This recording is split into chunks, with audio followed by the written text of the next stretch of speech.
अगर ये सवाल आपके एग्ज़ाम में दे दिया तो ये सवाल पूरा पेपर बिगाड़ के रख देगा। अब ये जैसे देखिए कि एक व्यापारी किसी वस्तु के अंकित मूल्य पर 20% की छूट देता है, लेकिन फिर भी उसे 20 पैसा का लाभ होता है। यदि वस्तु का अंकित मूल्य 18,000 है और छूट को 20% के बजाय 30% तक बढ़ा दिया जाए तो लाभ प्रतिशत ज्ञात करें। तो इस सवाल को ध्यान से देखिएगा। मैं आपको जो तरीका और जो इसका मेथड बताऊंगा उससे आप अपनी दिमाग में अच्छी तरह से बैठा लीजिएगा।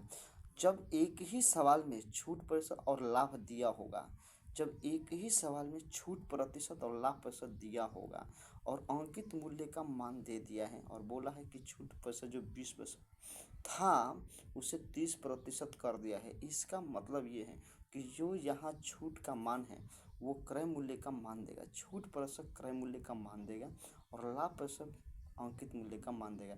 तो अंकित मूल्य दिया है तो अंकित मूल्य की सहायता से ही पहले हम क्रय मूल्य ज्ञात कर लेंगे और इसी अंकित मूल्य का जो 30% बटा है 30% बटा काट देंगे तो एसपी निकल जाएगा। और लाभ प्रतिशत ज्ञात करने के लिए हमें दो चीज़ की ज़रूरत होती है, क्रय मूल्य और विक्रय मूल्य।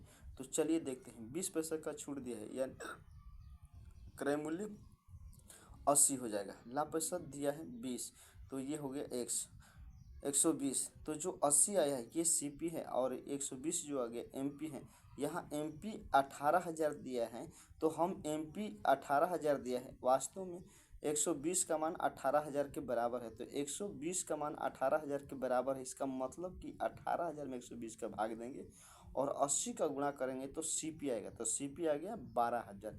अब 18,000 अंकित मूल्य दिया है और 20% जो बटा था उसको बढ़ा के 30% कर दिया। तो 18,000 का 30% बटा मतलब 100 पे 30% छोड़ देना यानी 70। तो 18,000 बटे में 100 गुणे 70 करेंगे तो 12,600 आ गया। हमें क्रय मूल्य भी पता हो गया कि 12,000 हो गया और हमें विक्रय मूल्य भी पता हो गया कि 12,600 हो गया। तो 12,000 से 12,600 हो गया, मतलब 12,000 पर फायदा कितने का हुआ 600 का और प्रतिशत में बदलने के कितना गुणा करेंगे 100 का। तो 12,000 से फायदा हो गया 600 का, प्रतिशत में बदलने के लिए गुणा 100 कर दिया तो ये हो गया 60,000 बटे में 12,000। तो 60,000 में जब 12,000 का भाग देंगे तो 5% का लाभ आ जाएगा। तो ध्यान दीजिएगा दोस्तों, अगर इस तरह के सवाल आते हैं तो आपको ऐसे ही बनाने होते हैं। और आप लोग अगर प्यार दुलार देंगे तो मैं आपको इससे भी बेहतर तरीका देने की कोशिश करूँगा।